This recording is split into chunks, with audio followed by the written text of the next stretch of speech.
আসসালামু আলাইকুম এভরিওয়ান। আজকে আমি ঘরে নান রুটি তৈরি করে দেখাবো। অনেক সহজ একটি রেসিপি। প্রথমে একটি বোলে আমি ময়দা নিয়ে নিচ্ছি। আপনারা এখানে ময়দার জায়গায় আটাও ইউজ করতে পারেন।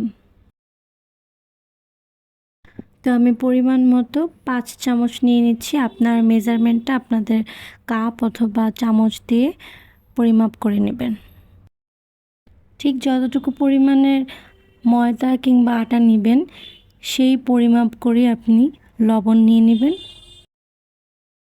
অনেকেই লবণটা আন্দাজ করতে পারে না, সেক্ষেত্রে আপনি কয়েকবার দিয়ে একটু টেস্ট করে দেখবেন। তারপরে আমি এখানে ইস্ট ব্যবহার করছি, আর এই ইস্টটার কারণেই হচ্ছে আটাটা বা ময়দাটা ফুলে উঠবে। এটা একদমই আননেসেসারি বললে চলবে না। আপনি এটা ব্যবহার করতেও পারেন, নাও করতে পারেন। যারা ইস্ট ব্যবহার করতে চান না সেক্ষেত্রে আপনি ডিম কিংবা দুধ দিয়ে অন্য উপায়ে করবেন। তারপরে আমি সয়াবিন তেল ও পরিমাপ মতো ঘি ব্যবহার করে নিচ্ছি। এবার সবগুলোকে ভালো করে মিশিয়ে নিব এবং হাতের আঙুলের সাহায্যে ময়দাটাকে এমনভাবে মিশাবো যেন তেল লবণ সব কিছুর মধ্যে যায়। এ পর্যায়ে আমি একটু একটু করে পানি দিয়ে এটাকে মিশিয়ে ডো তৈরি করে নিচ্ছি।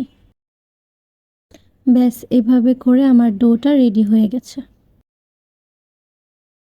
এবার এটাকে একটি পলিথিন র্যাপ কিংবা ঢাকনার সাহায্যে রেস্ট করতে দিব। এটাকে আমি দীর্ঘ 1 থেকে 1.5 ঘন্টা এভাবেই রেখে দিয়েছিলাম এবং এটা একদম রেডি এখন। দেখুন খুব সুন্দর ফুলে একদম সফট হয়ে গিয়েছে।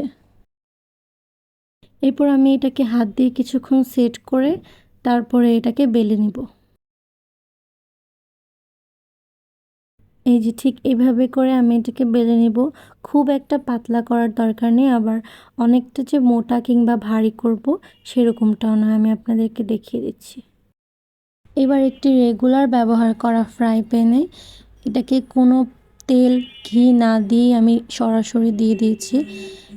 দেখুন খুব সুন্দর ফুলতে শুরু করেছে এটা।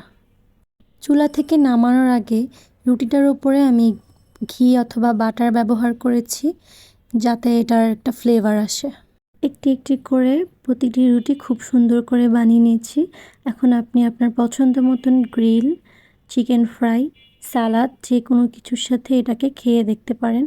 অবশ্যই জানাবেন কেমন হলো। আজকের ভিডিওটি এই পর্যন্তই। ভালো থাকবেন সবাই। আসসালামু আলাইকুম।